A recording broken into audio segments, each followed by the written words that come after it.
She thought she heard screams coming from my house. I saw them up until they got about where those two trees are. First-degree felony murder.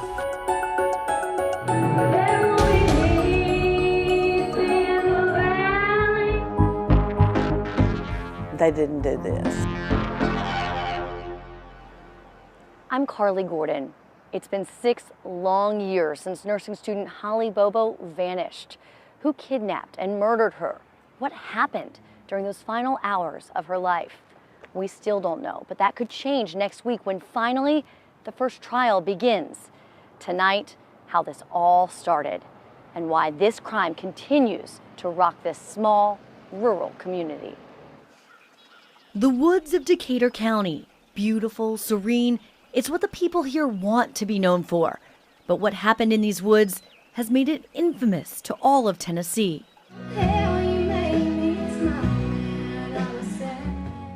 Lynn Bobo, blonde hair, blue eyes, and beautiful. Loved being outside, riding four-wheelers. Pretty much a homebody. Loved doing things with her family. Here at Corinth Baptist,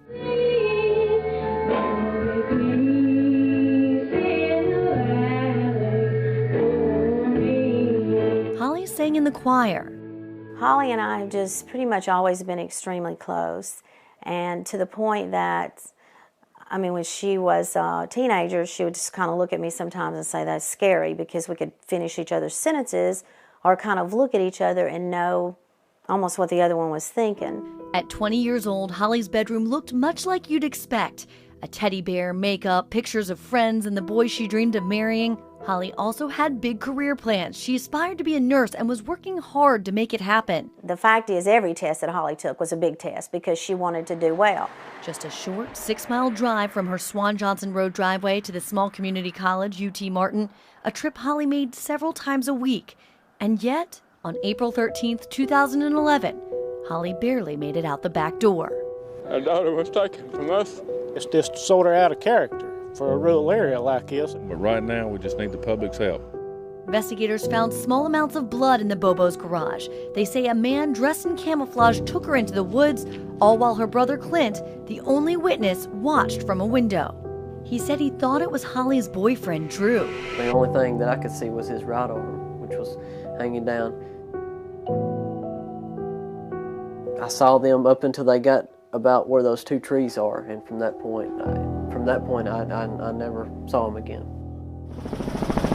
The Bobos say law enforcement responded quickly that morning. This grid search is about 4 square miles. I'm gonna get you out there with your forward. We're gonna ride and look. Our yard was full of people and cops, neighbors.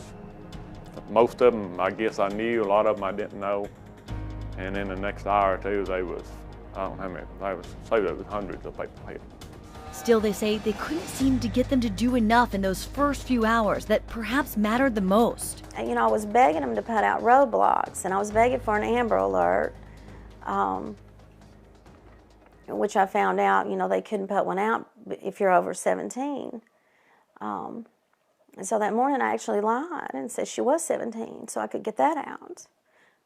I would do that again if I had to. For weeks, life as everyone knew it in Decatur County stopped. Anyone who could searched. Some came from across the country. Neighbors and strangers traipsed side by side in the woods. They combed the grass for clues on their hands and knees. Most felt it was an amazing display of community determination. It was people out here I didn't know was looking for our daughter day and night. Their bosses left work and come out and help search. Others worried they were unknowingly ruining potential crime scenes, trampling over evidence. I know there was tons of people here trying to help. I know lots of people were called in. You know, I don't know what else could have been done. In the end, they found nothing. Years passed. The hope Holly would soon return home never faded, and her picture was everywhere. Water bottles, semi-trucks, there were ribbons, rides, and rewards. Governor Haslam has increased the reward by $50,000 for the arrest and conviction. The TBI called it the most extensive and expensive case in their agency's history. Historically, this investigation has been one of the most exhaustive of time, resources, and finance. Still no arrests. And then finally, this. After 3 long, fruitless years, a seemingly cold case. And this is just one location. Investigators tell us they searched. Turns red hot. From the time she went missing up until this big break in the case, we were constantly coming here to Decatur County to follow the next lead. Knowing what had become of Holly took over the lives of these people and our viewers. We were all left wondering, what happened to this pretty young girl? Then suddenly, out of the blue really, the announcement of not 1 arrest, but 3. How could that be when they hadn't found a body? Well, you'll find out right after this break.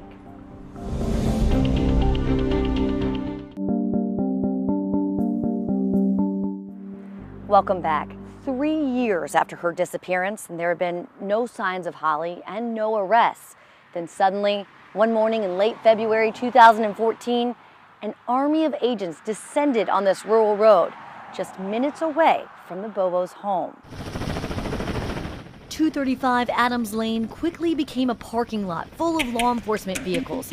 Not long after the swarm of officers arrived at the home of Zach Adams, he was under arrest. And when TBI Director Mark Gwynn announced the charges, the impact was immediate. And first-degree felony murder. Murder, a word we hadn't yet heard in the case of missing nursing student Holly Bobo. Remember, at this point, people desperately hoped that somehow, some way, Holly was still alive. After all, her body had not been found. The biggest question we had was, where's Holly? And it's been answered. And it's been answered. We may not know her exact whereabouts, but I know she's in heaven. So who is Zach Adams and where did he come from? Channel 4 was quick to dig in. We are learning more troubling information about the man now charged with the kidnapping and murder of Holly Bobo, including this photograph circulating now on social media, apparently showing Zach Adams in camouflage, with the words above it reading, "Who am I looking for? Could it be significant to this case?" Let's go live to Channel 4's Carly Gordon for the very latest. Carly. Jeremy, Zach Adams has been in and out of this jail and dealing with the court system his entire adult life. Drugs, violence, especially against women.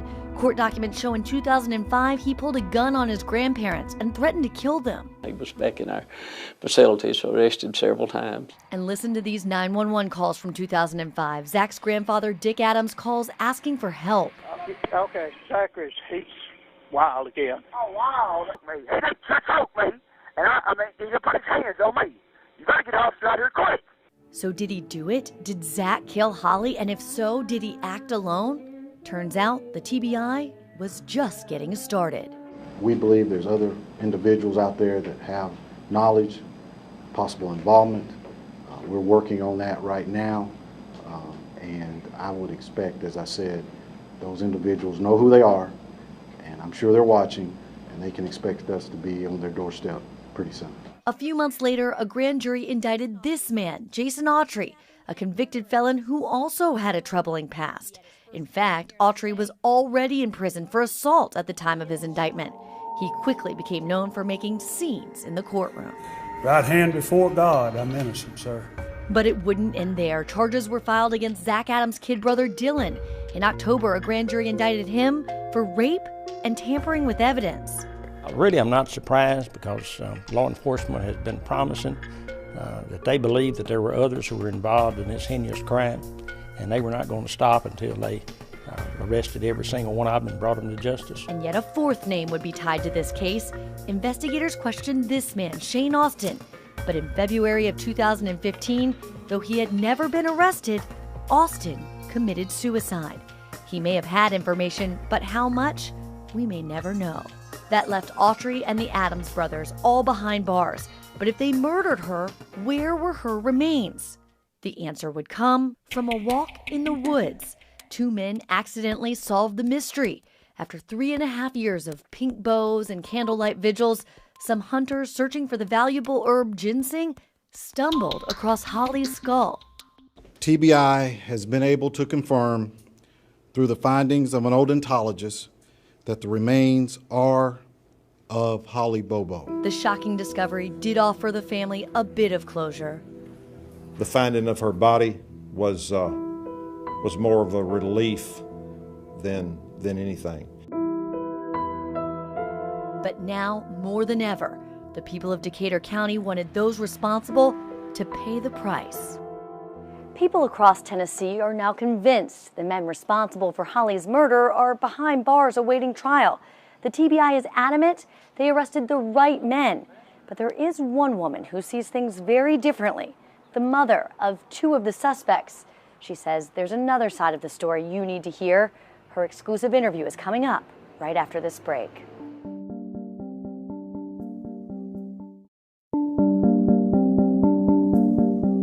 Now to the tale of two mothers. Both their lives were upended by the death of Holly Bobo, Holly's own mother, and the mother of two of the main suspects. Two women wanting justice for their children. We were always so close, but, you know, it was always the four of us. There's just nothing normal about us anymore. The Bobos have talked to us for years about their anguish. They spoke through tears in 2011 when Holly first vanished. Holly, I love you so much. Please try to get home to us. They welcomed us in their home. Yeah. Holly's right. Karen Bobo let us follow her around as she distributed thousands of flyers. I'm Karen Bobo, Holly Bobo's mother. The family spoke locally and nationally as often as they could. Desperate for answers, they seized every opportunity to remind people that their sweet Holly remained missing. We know that someone knows something. Now that we're getting closer to a trial, the Bobos are keeping quiet. But the mother of two of the main suspects in the case has decided to end her silence. No mother thinks their kid is a killer. Do you really think that you could look at the evidence and still say, Zach and Dylan didn't do this? I can, Carly. I can say that. I can say that. They didn't do this. Cindy Adams knows what you've heard, how the TBI says they have evidence, how investigators say Dylan actually admitted to the crimes, even how Zach Adams once shot her, and she's never talked about any of it until recently. No, I think I'm ready to do this. So how does it happen? How did the brothers in these photographs end up with these photographs, charged in one of the most notorious crimes in Middle Tennessee? Cindy thinks about that a lot. Zach, charged with the kidnapping and murder of Holly Bobo, once had so much promise. He was basically a straight-A student. He actually excelled in sports. And Dylan, charged with kidnapping, rape, and murder, a people pleaser. Dylan's the type of person, you dangle a cookie in front of him and you want him to do something, you know, he's going to do it. The two brothers were friends, close friends. But Cindy says that changed after she divorced the boy's father. Zach got into drugs, meth mostly, and a life of crime. Do you blame yourself at all? Girl, you know, as a parent, you go back and you just, you know, you look at every aspect of their life and you're just like, what could have I done different? You know, how could I change this? You know, how could I have been more present? Yeah, I mean, it's daily. I beat myself up daily over this. Cindy moved to Georgia. She remembers hearing about Holly's kidnapping on the news in 2011, how a man dressed in camouflage walked Holly into the woods as she was trying to leave for nursing school. Cindy says while she and her boys weren't close with the Bobos, they knew of Holly and felt concerned. I even asked my boys, do you guys know anything? Do you know anything? Have you heard anything? No, Mom. No, Mom. The Decatur County grand jury handed down indictment. Then came the news. Her oldest son, Zach, was charged with the crime. And first-degree felony murder. I mean, there's just no words. So you may be thinking, two young men with criminal backgrounds, how could she believe they're innocent? Cindy Adams doesn't mince words. She says her two sons are thieves and drug addicts whose lives revolve around getting their next fix. But she says they're not focused or clever enough to plot a murder. Yeah, look at his rap sheet. I mean, Zachary cannot even go out and steal a deer stand without getting caught. And she says not secretive enough to get away with it. When more than one person knows about something this horrific that happened, you know, and you're talking about drug addicts, how did they keep that quiet? Cindy knows that Dylan made a statement to investigators that they say implicates him and his brother Zach. It's never been made public, but Cindy has heard it. She says Dylan is academically challenged and easily coerced. In this statement, you know, Dylan's trying to tell his story as to what happens, and you've got this TBI agent saying, don't you mean this? Don't you mean it happened like this? And Dylan, you can honestly tell at the point that Dylan, I can as his mother, he gave up. He's like, okay, if that's what you said, then, you know, okay. Two women, mothers, who both want justice and whose lives will never be the same. Nothing feels right anymore. Going to my mom's, we don't celebrate birthdays anymore. We don't celebrate Christmas. We don't have family dinners because, you know, there's one of us missing and just nothing feels right. So what did the TBI find? What evidence do prosecutors have in this case? We haven't seen the discovery, but Cindy Adams says she has. Coming up after the break, hear what she says prosecutors do and do not have against her sons, plus her message for the Holly Bobo family. It's a part of her interview you've never heard until now.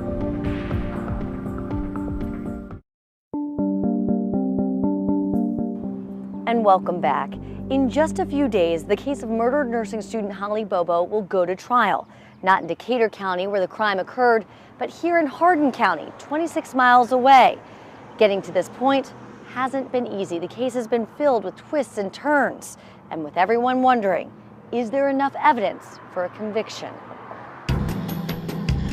It's one of the most high-profile murder cases in Tennessee's history, and many would agree nothing about it has been normal. I've run out of patience. This case is going to move. The district attorney recused himself after a very public fight with the director of the TBI. There have been courtroom battles over discovery. I have no physical evidence whatsoever. And to this day, many are shocked the judge hasn't moved the case further away from Decatur County, since so many know so much about the case and have already made up their minds. Have you heard anything about this case on the news? Oh, yes.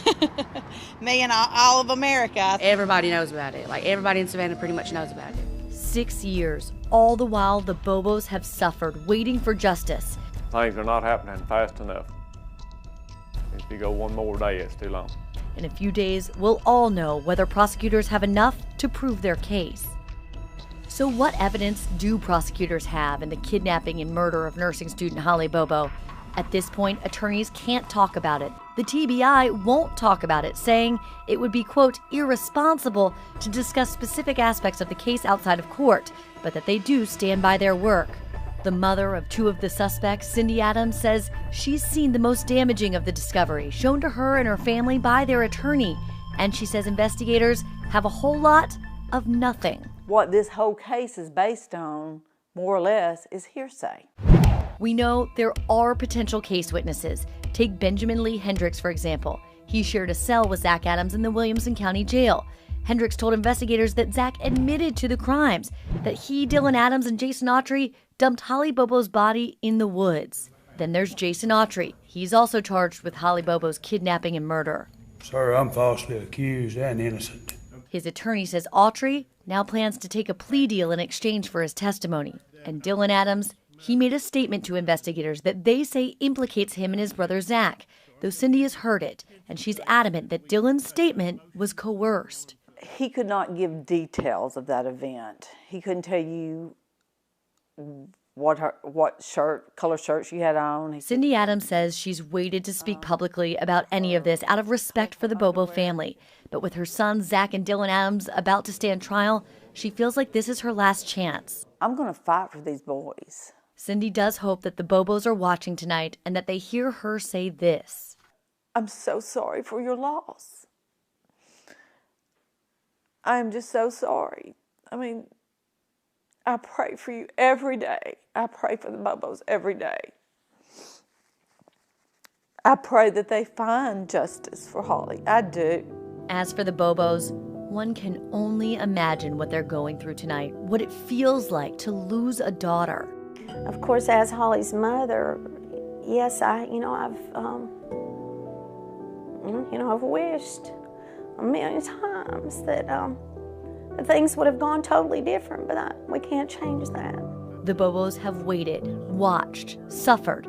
They've shown up for every single agonizing court proceeding, determined to see this through together. This has been a nightmare that's still going on. But the Bobos have kept quiet over the past few months as they prepare for the first trial. It's a trial that the world will be watching. At this point, the Bobos tell us they just want to let prosecutors and the jury do their job. Zach Adams' trial is set for July 10th. We will be there as we have been this entire time, bringing you gavel-to-gavel coverage. Be sure to join us here on Channel 4 News and on WSMV.com. I'm Carly Gordon. Thanks for watching.